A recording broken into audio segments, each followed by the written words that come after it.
Welcome to JCCC. Father Greg Boyle comes to us today as the culminating event in our year-long Common Read program. And the committee would first like to thank the English Journalism Department and the scholars and residents for their support and financing. This year's book was The Other Wes Moore, written by Wes Moore. It outlines the lives of two urban boys with the same name whose lives diverged dramatically. One became a Rhodes Scholar, and the other is currently in prison, charged with murder. The tale of their lives begs several questions. What was the moment, the discriminating occasion when their lives diverged? What choices did they make that sent them on their paths? What interventions could have changed their lives? As part of our exploration of this topic, we created our Choices Project, where we ask our JCCC students and staff to write about the life-changing decisions in their lives and to post those writings on a public message board in the lobby of this building. Here's a sampling of the responses that we received. I moved from England to America to marry the love of my life. It was the best choice I ever made. It was the best choice I ever had the opportunity to make. I chose to move to the United States of America. At that time, I was 21 years old. I did not speak English, and I did not know any single person. When I was 17, I had to make a choice I never thought I would have to make, a choice I was too young to have to make, leaving an abusive relationship. I was born with sickle cell anemia, so my life has been full of pain and very frequent hospitalizations. I'm always behind in my classes, but I choose to keep persevering. One response was quite simple. I chose to live. And another response was taped to it. Me too. We know that many young people are faced daily with dramatic choices that will influence their lives. What we don't know is how to help, how to guide those decisions. But our guest today has devoted his life to helping young people, those who have already made bad choices, to find their second chance. He provides options for people who feel they have none. Father Gregory Boyle is a renowned specialist in gang intervention who found a calling in working with the gang members in Los Angeles. Father Boyle is a product of LA County himself, having been born, raised, and schooled there. He was ordained a Jesuit priest in 1984, and in 1986, he was appointed to the Dolores Mission in the Boyle Heights area of LA, often called the gang capital of the world. In 1988, Father Boyle and his parish established Jobs for a Future, a program designed to meet the needs of the youth in the neighborhood and to provide alternatives, different choices, for those who sought them out. In 1992, in response to great unrest, Jobs for a Future began its first business, a bakery. By 2001, Homeboy Industries became an independent, not-for-profit, devoted to providing education, job training, jobs, legal services, counseling, tattoo removal to gang-involved youth, young men and women. In any given month, Homeboy Industries may see up to 1,000 former gang members and recently incarcerated young people. Father Boyle, variously described as inexhaustible, inspirational, hilarious, is himself the author of Tattoos on the Heart, at which point I'm supposed to hold up the book that is sitting in my chair. Picture of the book. A book of stories of the people he's met, and he is the subject of the documentary G-Dog, also holding that. He continues to serve the gang members of LA, but he also serves as a resource for others who wish to provide choices. It is my honor to introduce to you Father Gregory Boyle.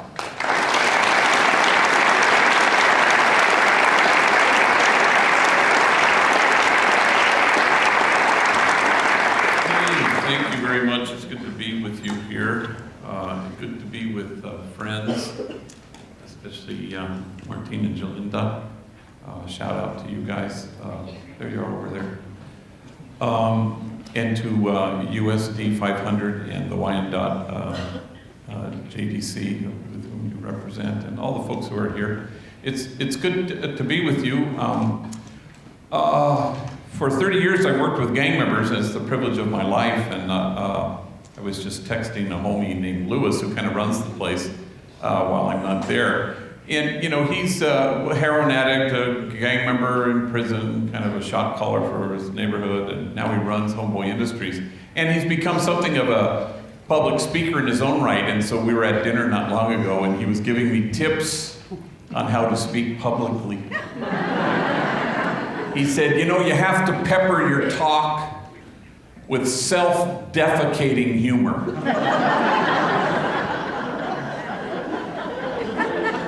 I said, yeah, no shit. So brace yourselves. You know, there's a vision that brings you here in the middle of the day to this beautiful theater, and it's a vision of wanting the world to look differently than it currently looks, and good for you. Everybody has a vision, a thing that helps you get up in the morning, helps you propel yourself during the day. The prophet Habakkuk writes, the vision still has its time, presses on to fulfillment, and it will not disappoint. And if it delays, wait for it. But none of us want to wait too long con los brazos cruzados, you know, tapping your feet and staring at your watches. You want to make something happen. I'm going to suggest in the brief time I have with you, I'm going to yak for a while and then we'll do some Q&A. I want to suggest that what we're all longing for really is a community of kinship such that God, in fact, might recognize it. Mother Teresa, I think, diagnosed the world's ills correctly when she suggested that the problem in the world is that we've just forgotten that we belong to each other. So how do we stand against forgetting that? How do we imagine a circle of compassion and then imagine nobody standing outside that circle? How do we together dismantle the barriers that exclude? How do we stand at the margins, and if you check under your feet, if you're standing at the margins are getting erased precisely because you chose to stand there. And so we figure out how to do this, how to create this community, and we find ourselves out at the edges with the poor and the powerless and the voiceless, with those whose burdens are more than they can bear, with those whose dignity has been denied. Every once in a while you get really privileged and are able to stand with the easily despised and the readily left out. With the demonized, so that the demonizing will stop, and with the disposable, so that the day will come when we stop throwing people away. So I suspect that if kinship in fact happened to be our goal, we would no longer be promoting justice, we'd be celebrating it. For no kinship, no justice. No kinship, no peace. No matter how singularly focused we all may be on those wonderful, worthy goals, they actually can't happen, peace and justice, unless there's some undergirding sense that we belong to each other, that we're in kinship with each other. So, for 30 years I've worked with gang members, and they've taught me everything of value. How to pepper my talk with self-defecating humor, for one. But for the last couple of years, they've taught me how to text, and I'm so grateful to them because I find it sure beats the heck out of actually talking to people. And so I'm pretty good at it, you know, LOL and OMG and BTW. And the homies have a new one, OHN, which apparently stands for, oh, hell no. I've been using that one quite a bit lately. So there I am in a car with two older vatos, Manuel and Poncho, and it's 9 o'clock in the morning. Homeboy is open from 9 to 5, and we have morning meeting at 10 minutes to 9, and afterwards these two vatos were going to help me give a talk far away in Palm Desert. So Manuel's in the front seat, Poncho's in the back seat. So we're 15 minutes on the road, when all of a sudden Manuel gets an incoming, and he reads the text, and he chuckles to himself. And I said, what is it? He goes, oh, it's dumb. It's from Snoopy back at the office. Well, I just seen Snoopy. Snoopy gave me a big abrazote, as the day began. Snoopy and Manuel worked together in the clock-in room, where they clock in hundreds and hundreds and hundreds of our workers. It's actually a very tough job because occasionally gang members can be attitudinal. So I said, well, what is it? He goes, oh, it's dumb. Hang on a second. Hey, dog, it's me, Snoops. Yeah, they got my ass locked up at county jail. They're charging me with being the ugliest vato in America. You have to come down right now, show them they got the wrong guy. Well, we died laughing, and we nearly drove into oncoming traffic, and we were just hysterical with laughter. And then I realized that Manuel and Snoopy are enemies. They're from rival gangs. They used to shoot bullets at each other. Now they shoot text messages. And there's a word for that, and the word is kinship. How do we obliterate once and for all the illusion that we are separate, that there's an us and a them? Even in service, there's a distance, and you want to bridge that gap. Every school has service hours, and the idea is to kind of put you in the vicinity of folks who are, having a hard time or who are poor. But even in service, service providers, service recipients, sometimes there can be a distance. Service is good, but it's not the end. Service is the beginning. Service is the hallway that leads to the ballroom. You want to get to the ballroom, which is the place of connection and kinship. You want to bridge even that distance between service provider and service recipient, or in our service for and with each other. One of the great privileges of my life was knowing Cesar Chavez as a friend, a remarkable human being in all the ways that we've come to acknowledge that. He was the best listener I've ever been in the presence of. If you were talking to Cesar Chavez, nobody else existed. He was just laser beam focused on you, listening attentively. He was never looking over your shoulder to see if somebody more important was on the approach. But once famously, a reporter had commented to him and said, wow, these farm workers, they sure love you. And Cesar just shrugged and said, the feeling's mutual, which of course is true. That's where we want to be, this place of exquisite mutuality where there is no daylight that separates us. No homie in the history of Homeboy Industries has found more job opportunities than this guy everybody called Dreamer. He was a little mocosito growing up in the housing projects at Pico Gardens. I knew him a long, long time, still know him. And he grew up and got into a gang and got into trouble. But in his early 20s, he was kind of a yo-yo. He was always kind of in and out. And I'd find him a hotlet, I'd find him a job somewhere, and he'd always sort of gravitate back to vague criminality, usually something involving drugs, the sale of or the use of. And then he'd wander back to me again. He's doing great now as a construction worker, but in his early 20s it was tough.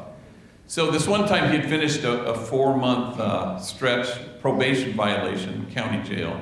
And there he is sitting in front of me. And he says what homies often say, this time it'll be different. I go, all right. So with him sitting there, I call a friend of mine who runs a vending machine company in Alhambra, California. And this guy had hired homies in the past, and I think maybe he'll do it again. And sure enough, he says, yeah, he can start tomorrow. That's a holy man right there. So Dreamer began work at the vending machine company, and there he was for 2 weeks. When 2 weeks after he began work, there he is again, sitting in front of my desk. I go, híjole, Madre Santa, here we go again. But this time he pulls out of his paycheck, out of his pocket, his very first paycheck, and he waves it proudly. And he says, damn, G, this paycheck makes me feel proper. I mean, my mom, she's proud of me, and my kids, they're not ashamed of me. And you know who I have to thank for this job. And I said, well, gosh, who? And he looks at me strangely and he says, well, God, of course. Oh, no. No, that's right. That would be God right there. I said, you thought I was going to say you. I said, no, gosh, no, God's number one. Yeah. He said, you are so lucky we're not living in them Genesis days. I'm sorry, them Genesis days? He goes, yeah, because God would have had struck down your ass already by now. Well, I guess he told me, but the only thing I remember is we just dissolved in laughter. We fell out of our chairs. And I defy you to identify exactly who's the service provider, who's the service recipient. It's mutual. So Homeboy Industries was born a long time ago when I was pastor of the poorest parish in the city of Los Angeles, Dolores Mission Church. Nestled in the middle of two public housing projects, Pico Gardens and Aliso Village. At the time, they had 8 gangs at war with each other, which was unheard of in public housing projects, making it the place of the highest concentration of gang activity in the whole world was my parish. I didn't know this when I drove up. I buried my first young person killed because of the sadness in 1988, and I buried my 198th last week. Not all from that community, but I run a large gang intervention program. I get asked to do this a lot. I know a lot of gang members. So we did a lot of things. The first thing we did was we started a school because there were so many junior high age, middle school age gang members who had been given the boot from their home school. Nobody wanted them. And so they were wreaking havoc in the projects. They were writing on the walls and selling drugs. They were violent. So I walked out to each one of them and I said, hey, call them aside individually. And I go, hey, if I found you a school that would take you, would you go? And to my surprise, they all said, yeah. And then I couldn't find a school that would take them, so that kind of forced my hand a little bit. And so I went to the convent. So the convent was on the 3rd floor of our elementary school. So the parochial school, kindergarten to 8th grade, were the whole 1st and 2nd floor, but the entire 3rd floor was the convent where the nuns lived. So I gathered all the nuns in the living room and I said, hey, would you guys mind, moving out and we could turn this convent into a school for gang members? And they said, sure. So we found them a house, and then we were off and running, and that brought gang members in really large numbers to the church because the school was right across the street from the church. And it kind of upset the apple cart because aren't a church is supposed to be hermetically sealed, good people in and bad people out. So that was a good challenge, a gospel challenge, if you will. And then the gang members said, if only we had jobs. So myself and the women in the parish, we marched around the factories that surrounded the housing projects trying to find felony-friendly employers. And that was not so forthcoming. And so we just invented things. We had a maintenance crew and a landscaping crew and a graffiti removing crew. And we had a crew that built our child care center at the church. And the demand was just so great. Finally, I met a movie producer who happened to have $500 million. And I said, hey, break bread, kick us down with something. And he said, well, what do you recommend? I said, well, why don't you buy this old abandoned bakery across the street from the church? There are ovens there. I don't know, we'll put hairnets on enemy rival gang members and they'll bake bread together, and we'll call it Homeboy Bakery. That was the extent of my business plan. And he liked it, and he said, sure. So we were off and running.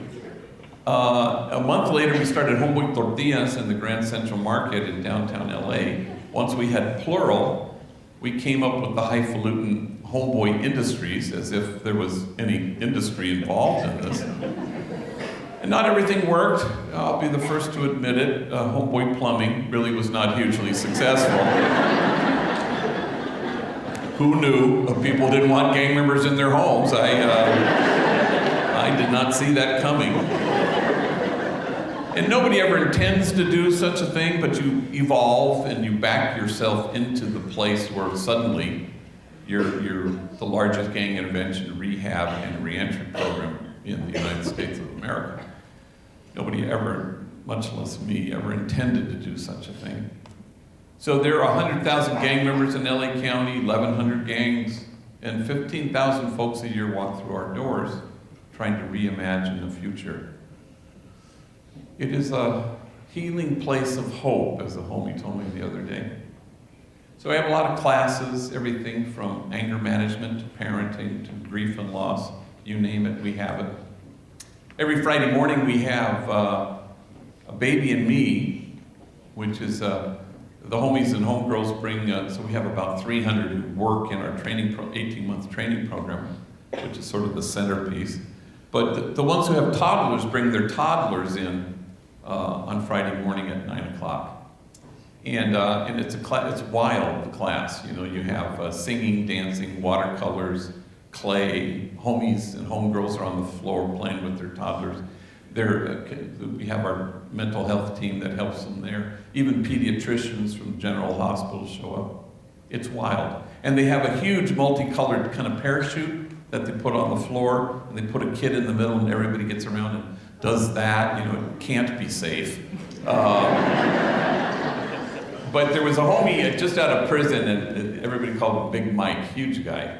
And he wanders into the class. He's only been with us 2 weeks, and he sees the playing and the singing and the watercolor and the parachute deal. And he goes up to the therapist who runs the class. "Can I sign up for this class?" And she goes, "Sure," and so signs up. He goes, "Do you have to have a kid to be in it?" He says, you know, which is sort of the idea, you know. But when I heard that, I thought, wow, that's interesting, because Big Mike, I'm sure, was a child. But I'm almost positive that he had been denied a childhood. So we have a lot of therapists. Everybody's in therapy. We have a lot of case managers. We have free tattoo removal. No place on the planet Earth removes more tattoos than we do. We have a designated clinic, 3 laser machines, 1 paid physician assistant, but 47 volunteer doctors. So it's Monday through Friday, 9 to 5 usually.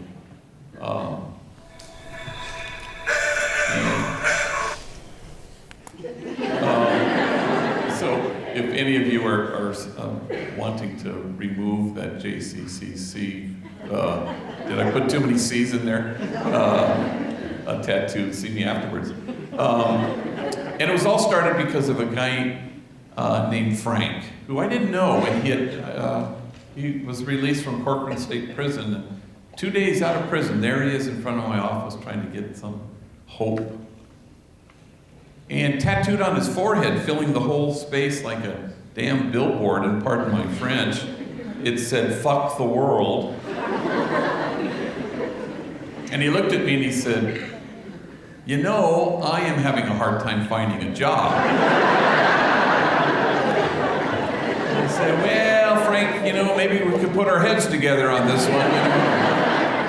And I'm thinking, where do you send him? You know, like to McDonald's? You know, do you want fries with that? No, we don't want fries. Mothers clutching their kids, running out of the store. So naturally, I hired him, and he bagged bread for a couple of years, and I went in search of a dermatologist or anybody, a doctor who had a laser machine. And sure enough, I found one at White Memorial Hospital who gave me 1 hour a month to chip away at Frank's forehead and a few others. And before too long, I had a waiting list of 3,000 gang members who wanted this treatment. So we couldn't really stay with that arrangement. Parentheses, Frank is now a security guard at a movie studio in Hollywood. And there is no trace left of the angriest, dumbest thing he had ever done in his life. Proving once and for all, as Sister Helen Prejean says, we're all a whole lot more than the worst things we've ever done. And so we have all our training programs, solar panel installation training program. We have all our social enterprises. We have Homeboy Diner, the only place you can get food at City Hall. If you ever fly to LA and your carrier is American Airlines, we have a restaurant in Terminal 4. We have what we call Homeboy Grocery, which is where we sell chips and salsas in all these supermarkets in California, Ralph's stores. Homeboy Farmers Markets, we're in about 40 of those. We have the Homeboy Lunch Truck, Homeboy Silk Screen, where we do screen printing and embroidery, Homeboy Homegrown Merchandise, where we sell our logo stuff online and in our store. Homeboy Bakery is thriving. And Homegirl Cafe, where women with records, young ladies from rival gangs, waitresses with attitude will gladly take your order. It's kind of a famous place. It's sort of a who's who. If you ever go there at lunch or breakfast, you're always going to run into some elected official or movie star. The Dodgers all came one day. Jim Carrey, the movie star, came. It was a manicomio, it was a madhouse. Just a few weeks ago, I actually was on retreat, and with 2 hours' notice, the Secret Service called and said, Vice President Joe Biden is dropping by for lunch. So he and his motorcade showed up. I was on retreat, so I didn't know about it, and a homie was debriefing me after the fact. He said, gee, an MVP came to visit. I said, do you mean a VIP? He goes, yeah, that one, VIP. And he said, imagine here at Homeboy Industries, we were visited by the Vice President of the United States, Mick Romney.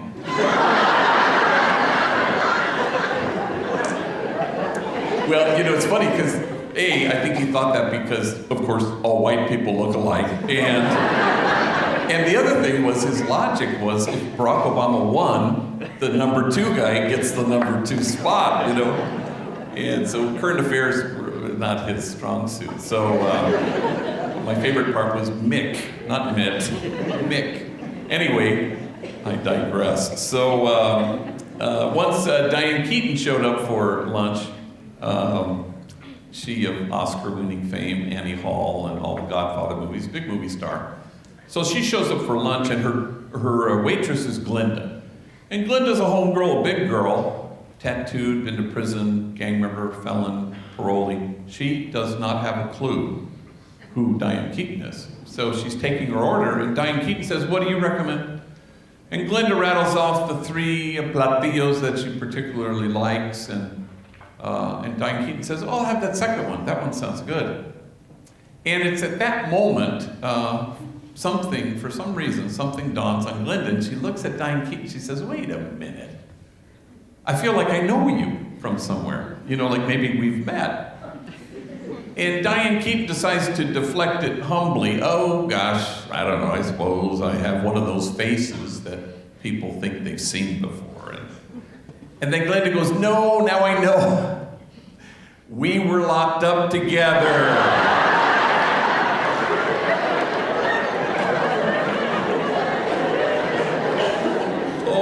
To God, that just took my breath away when I heard it. And I don't believe we've had any further Diane Keaton sightings now that I think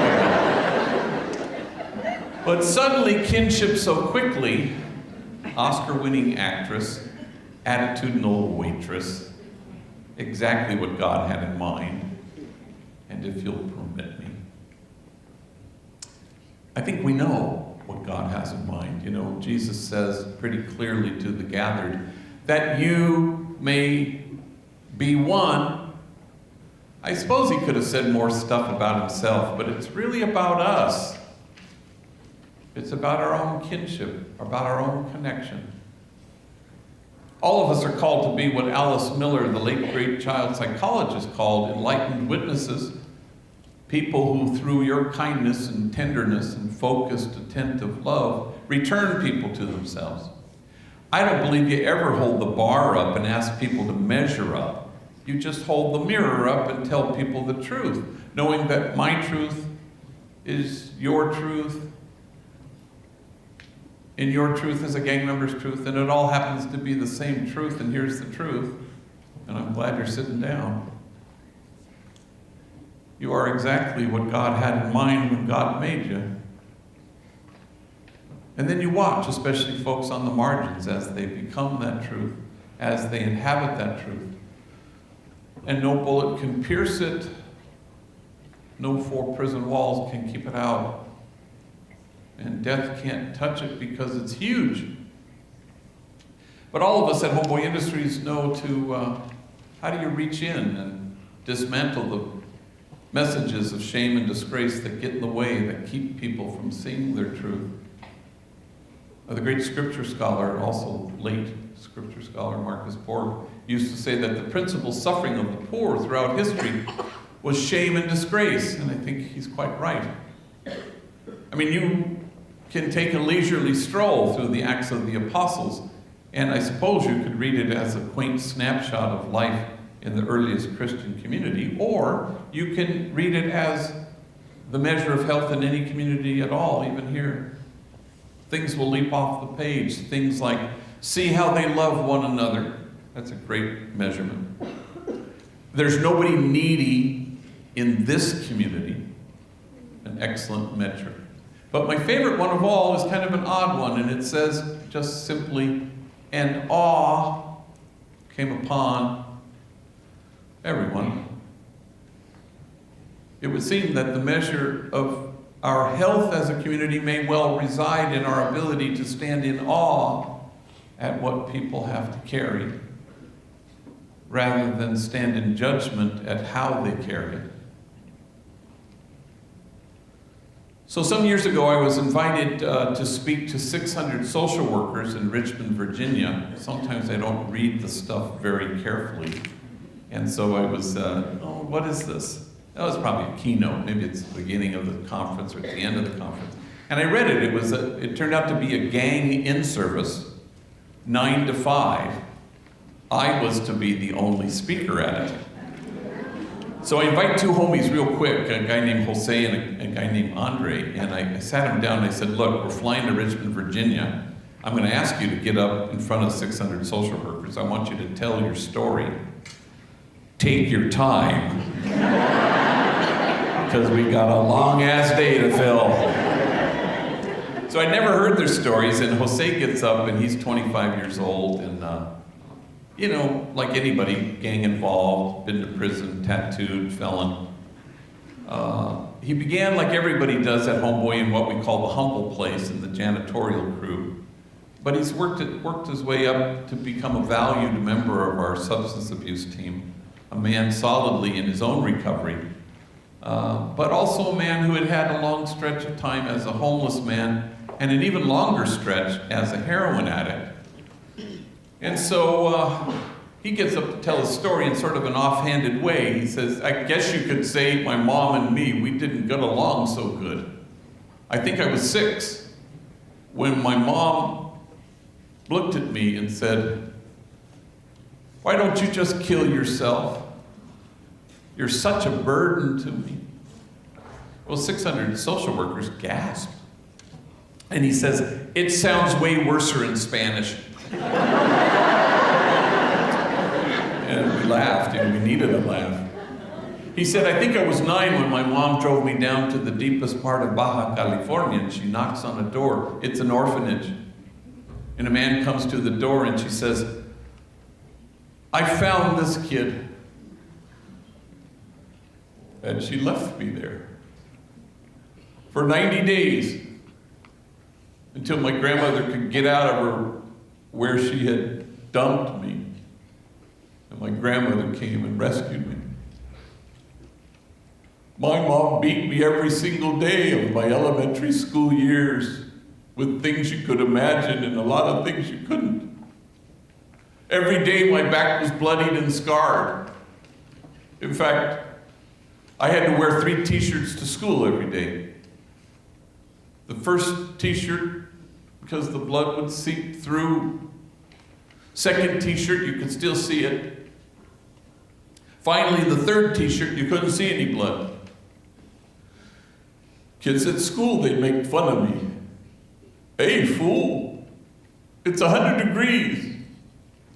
Why are you wearing 3 t-shirts?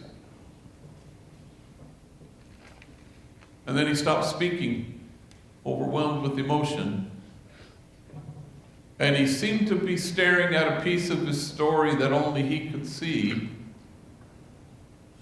And when he had finished waiting and watching, he returned to speech again, and he said through his tears, "I wore 3 t-shirts well into my adult years because I was ashamed of my wounds.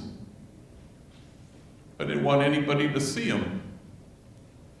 And now I welcome my wounds. I run my fingers over my scars. My wounds are my friends. After all, how can I help heal the wounded if I don't welcome my own wounds?" And awe came upon everyone. The measure of our compassion lies not in our service of those on the margins, but in our willingness to see ourselves in kinship with them. And so we inch our way out to the edges and to the margins, and we stand with the poor and the powerless and the voiceless, and you brace yourself because people will accuse you of wasting your time. But the prophet Jeremiah writes, "In this place of which you say it is a waste, there will be heard again the voice of mirth and the voice of gladness, the voices of those who sing." How do we make those voices heard? But we've gotten this issue so wrong over the years. Nobody in this room has ever met a healthy treatment plan that was born of a bad diagnosis. I don't believe that's ever happened in the history of medicine, ever. Not even once. In fact, it's impossible to begin with a bad diagnosis and end in a good place. So years ago, I had leukemia and went through chemotherapy. And feeling okay at the moment, or as the homies still say, "I hear your cancer's in intermission." I said, "Yeah, apparently it's stepped out to the lobby to buy popcorn. May the line be long." But recently I had to go back into some treatments, and a homie that called me from jail, Collect, a guy named Jason, and he said, "You gotta be honest with me." I said, "Okay, I will. Are you dying?" I go, "No, I'm not dying." He goes, "I thought so. That's what I told this vato in here." I said, "I know G has cancer, but he's getting that shit fixed." He said, "Slow down with the medical jargon. It's hard for me to keep up." But I went to give blood, which I always did, and a guy kind of turned white, and he said, "You got to go see your doctor right away. We can't take your blood." I go, "Yikes." So I went to the doctor, and he diagnosed me as having mononucleosis. So for 1 year, he treated me for mono. And I think we can probably agree that there might be a difference between mono and leukemia. A bad diagnosis is never neutral. It always puts you behind the 8 ball. You're always in trouble. You have to play catch up. And you want to get this diagnosis right. Nobody in this room has ever met a hopeful kid who joined a gang. That's never happened in the history of kids. Never, not once, not ever. So there I am on the Dr. Phil show. I know, what was I thinking? But we thought we had talked the producers down from doing something dumb, and they were going to promote my book, and we had to spend a whole hour with Dr. Phil. So there I am backstage, and I can hear Dr. Phil saying, "Now, ladies and gentlemen, the founder and executive director of Homeboy Industries, Father Greg Boyle." So I go out there, and there are bleachers, and people are clapping. And to my horror, there's Phil sitting in a stool in the middle of the stage. My empty stool is right next to him. That's where I'm going to sit. But on his side of the stage is a gorgeous, beautiful mahogany coffin on those 4-wheel gurney deals with the drape around it. On my side of the stage is a perfectly reconstructed jail cell with toilet and bed and bars and sink. They went to great expense for these two set pieces. Well, you already know where this is going to go. So they fly out these three, teenagers, 14, 15, and 16, an African-American, a Latino, and a Caucasian kid. They fly them out from different parts of the country with their very distraught single mothers. They bring one out at a time with the mom, and Phil and I are, I don't know, supposed to give them advice, but Phil sort of grabs each kid figuratively by the lapel. These are all kids who have gravitated perilously close to gang involvement, supposedly. So, don't you see, he says, where this choice is leading you? Death or prison. Finally, by the third kid, I couldn't take it anymore, and I said, Phil, how do I break this to you? These kids know this better than we do. They know it'll lead to death or to prison. They don't need more data. If only we gave them some information that was vital. They know it'll lead to death or to prison. They don't care that it will. This is about a lethal absence of hope. This is about kids who are unable to imagine a future for themselves. And if you can't imagine a future, your present isn't compelling. And if your present doesn't compel you, then you will not care whether you inflict harm, and you won't care whether you duck to get out of harm's way. That's the way this works. Gangs are the places kids go when they've encountered their life as a misery. Who doesn't know by now that misery loves company? Nobody has ever met a wonderful, healthy, good treatment plan that was born of a bad diagnosis. Parentheses, I'm in I don't know how many I'm in, 15 detention facilities. We have lots of them in LA County, lots of probation camp detention facilities where I say Mass as a priest. And, after Mass, it could be in a gym or dining hall or a classroom or something. So this one time I was in a gym, 100 gang members in there. After Mass, I'm doing the dishes and cleaning up, and homies come around, and they all want my card, so I always hand out my card, thousands of these cards. And I had a homie just the other day come up and say, hey, how do I get your credit card? Jack my wallet, I guess. This, you want this? Here you go. So we're standing there kicking it, and they're all talking. And one homie says, hey, I saw you on Oprah. Well, no, actually it was Dr. Phil. You go, oh, I said, yeah, I have a hard time telling those two apart. And this homie over here says, you were on Dr. Phil? Fighting with your wife? Well, all the homies died laughing, And I said, yeah, but she and I are really doing much better now. He gave us really good advice. I'll tell her you were asking for it. I'm going to wind this down, and then I'm going to entertain your questions. And I'll anticipate a question. People always ask me about enemies working together, and it's a little dicey at first, A homie will come in and say, I'm ready, ready, ready. And I'll say, okay, I have an opening in the bakery, but you have to work with X, Y, and Z, and I rattle off the names of enemies, rivals. And they always do the same thing. They think for a long-ass time, and then they go, okay, I'll work with them, I'm not going to talk. And I remember how much in the early days that bothered me, Until you discover, of course, that it's impossible to demonize somebody you know. Human beings can't sustain that. So I had a little chaparrito, 19 years old. Everybody called him Youngster. That was his gang name. Sometimes I use gang names, if it's benign. Youngster, lefty, shorty. I won't call anybody Sniper or a Psycho or something like that.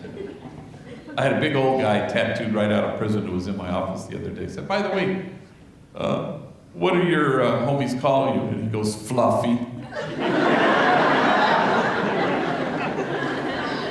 So anyway, Youngster is there, and I think he's ready. So I'm introducing him to his 30 coworkers at the Homeboy silkscreen factory.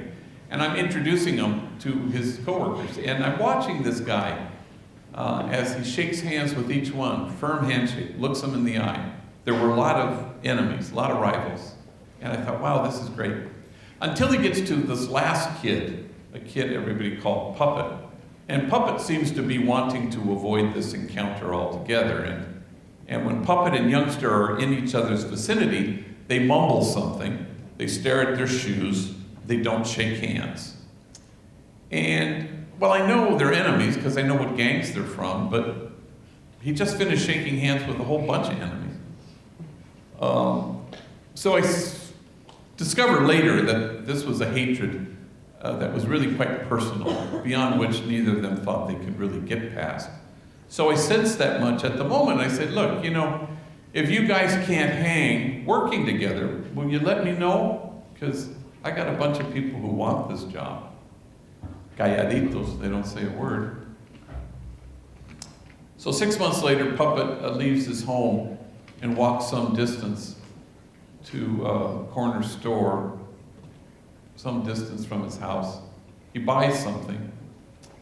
On the way home, for some reason, he decides to take a shortcut. So he dodges into this alley, and because he's decided to take this detour, suddenly, unexpectedly, he's surrounded by 10 members of a rival gang, 10 against 1.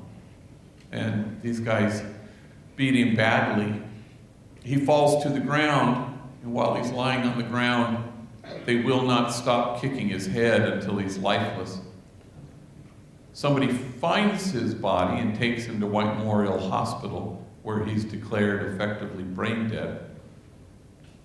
But it's the policy at the hospital to keep you connected to machines for 48 hours so you can get 2 full days of what they call a flat read without any brain activity at all. And if you get 2 days of that, then the doctors are free to sign the death certificate and make it official. This allowed family and friends to gather. I was giving a talk in St. Louis, and I flew home immediately. And I've seen a lot of horrible things in my life, but nothing to compare to the sight of this young man with his head swollen many times its size. It was horrifying. You could barely train your eyes on him. So at the end of the 48-hour period, as a priest, I said a blessing prayer over him. I anointed his forehead with oil. We disconnected. And a week later, we buried him. But in the first 24 hours, while Puppet was lying beaten in the hospital, I'm alone in my office. It's 8:30 at night, and the phone rings, and it's Youngster, Puppet's co-worker from the silk screen. Hey, he says, that's messed up. About what happened to Puppet? I said, yeah, it is. And then with a certain kind of eagerness even, he says, is there anything I could do? Can I give him my blood? Man, we both fall silent under the weight of it.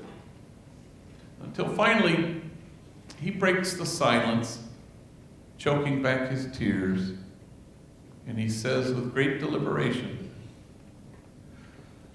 he was not my enemy. He was my friend. We worked together. Now, can I say that always happens at Homeboy Industries? Of course it does.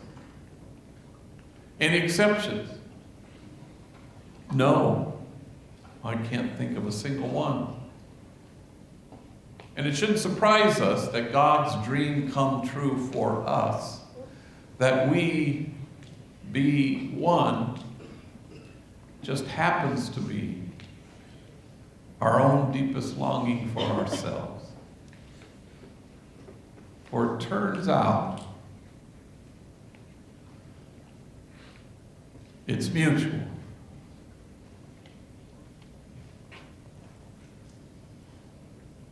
For the vision still has its time, presses on to fulfillment, and it will not disappoint. And if it delays, we wait for it.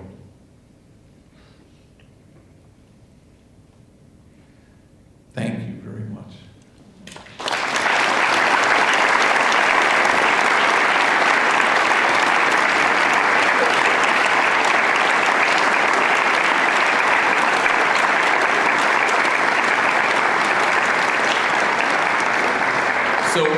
what we're going to do. We're going to just have a few minutes of question and answer. Maybe we can get some lights up here. Yeah. And we don't need microphones. Everybody needs microphones, they think. But here's what I'm going to do. You're going to go like this. I'm going to go like that. If you're meek and mild and we can't hear your question, I'm going to repeat it. I'm going to repeat it anyway, probably, because they're filming back there. So feel free to go to class or whatever. But anybody, and if students here, if you ask a question, of course, obviously you get extra credit from your teacher. I haven't discussed that with them yet, but I'm going to presume. Sure. So go like this, I'll go like that. Yes, sir? Do you get a lot of threats in your line of work? The question is, do I get a lot of threats in my line of work? You know, it's funny. So we've been doing this for 27 years. Very good question, you know. And I always used to say, you know, in the early days, first 10 years, we would get bomb threats, death threats, and hate mail. People presumed that came from gang members. And whenever I'd say that, I go, why are they looking so quizzical? No, never from gang members. Obviously, Homeboy stands for hope to gang members. So I never ever was threatened by them. Occasionally, I'd be in a shootout when I was in projects on my bike, and somebody would creep in and open fire on this group of gang members with whom I was speaking. So I was caught in a lot of those, but I never took them personally. But in the early days, we were hated. You know, it was like the friend of our enemy is our enemy. A lot of hostility. A lot of the hate mail, frankly, came from law enforcement. They would say, I'm from LAPD or I'm a sheriff. We hate you. You're part of the problem.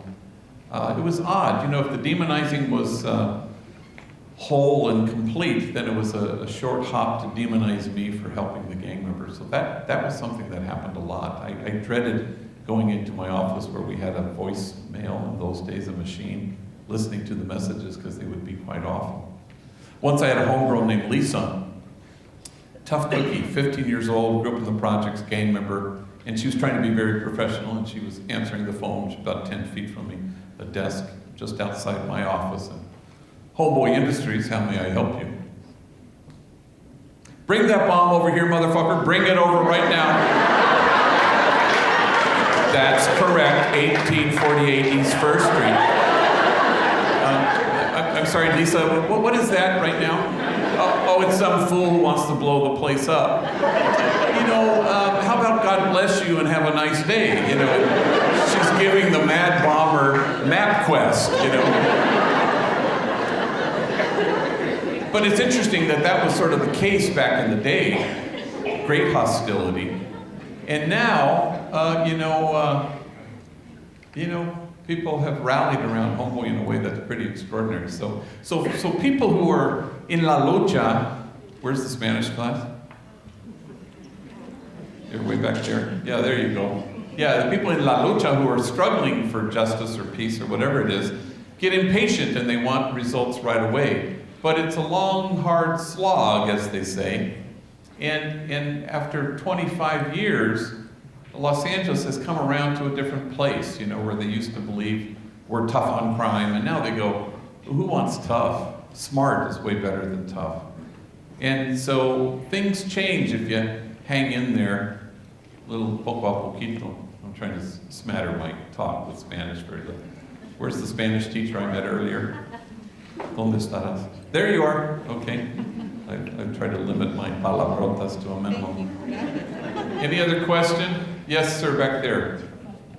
Yes, could you comment on the effect of the war on drugs and the privatization of prisons on the effect of gangs in the inner city?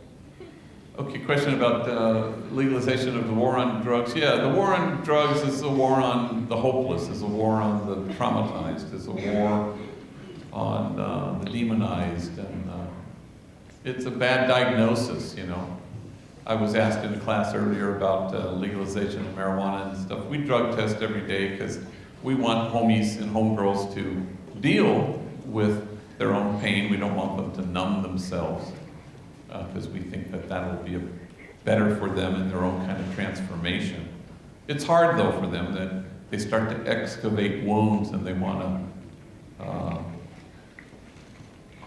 numb themselves. Privatization of prisons, I don't know. You know, I mean, we need to rethink how we do all this. The bottom line is that the root of all evil, or the root of all our problems, is that we're just not in kinship with each other. So recently a cop killed a homeless man in Los Angeles.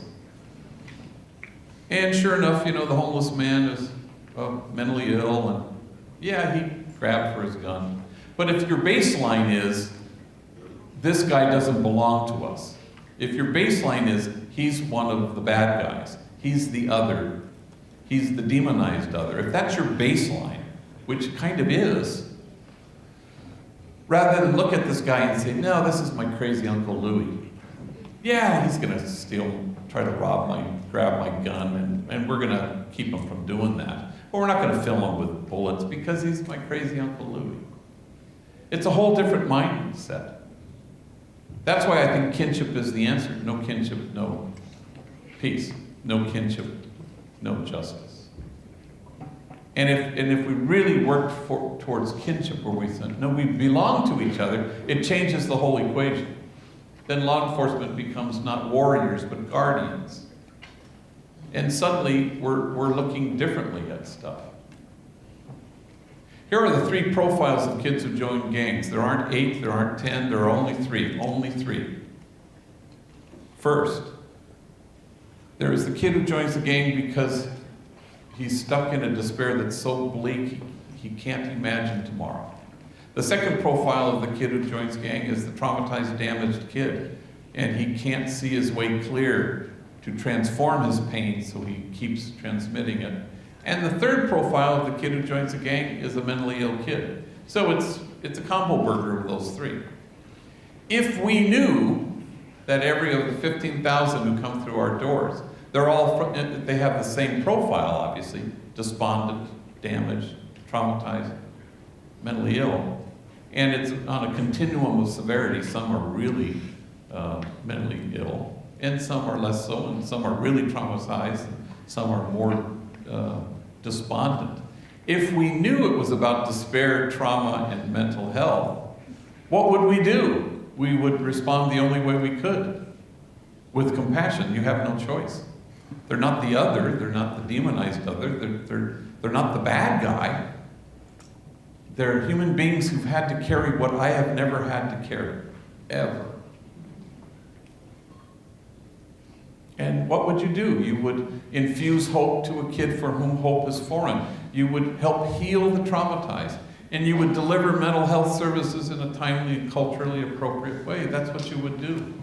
At no point are they some demonized other. They belong to us. And not only that, I stand in awe at what they have to carry.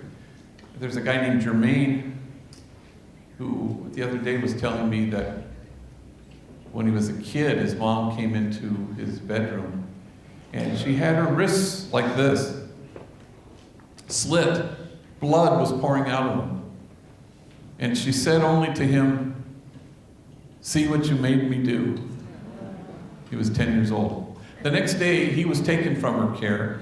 The other 2 kids inexplicably were left in her care. And he was in foster care from 10 to 17. And he said, "I preferred my anger over my shame. I've never had to carry what this guy has to carry." A remarkable human being. I stand in awe. But what would have happened if we had responded with compassion in a timely fashion, even with the mother who I'm going to presume was mentally ill? There was only the other day Enrique, who's been with us for 4 months. He's 19 years old and he's more tattooed than a young person normally is.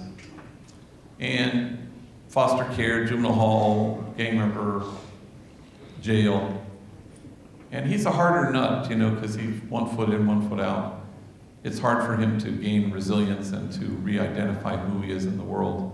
2 months ago, he came into my office and says, "I got to talk to you." And he says a sentence that anybody who works at Homeboy has heard many times. He looked at me and he said, "If it weren't for Homeboy, I'd be dead. Then he points at me and he clarifies, not locked up, dead. I said, okay. There's another priest who works there, Father Mark, and he's a therapist and sees people for counseling, but he also runs our meditation class every Monday at 9, and there are about 40 homies in there, and they all, he hits the gong, and they, and they breathe in the spirit that delights in their being, they breathe it out into the world, and they connect with their awakened hearts. Well, Enrique, his first 2 classes, he was very disruptive and talking and laughing and giggling. Everybody just went on without him. They just breathed in, breathed out. And now he loves the class.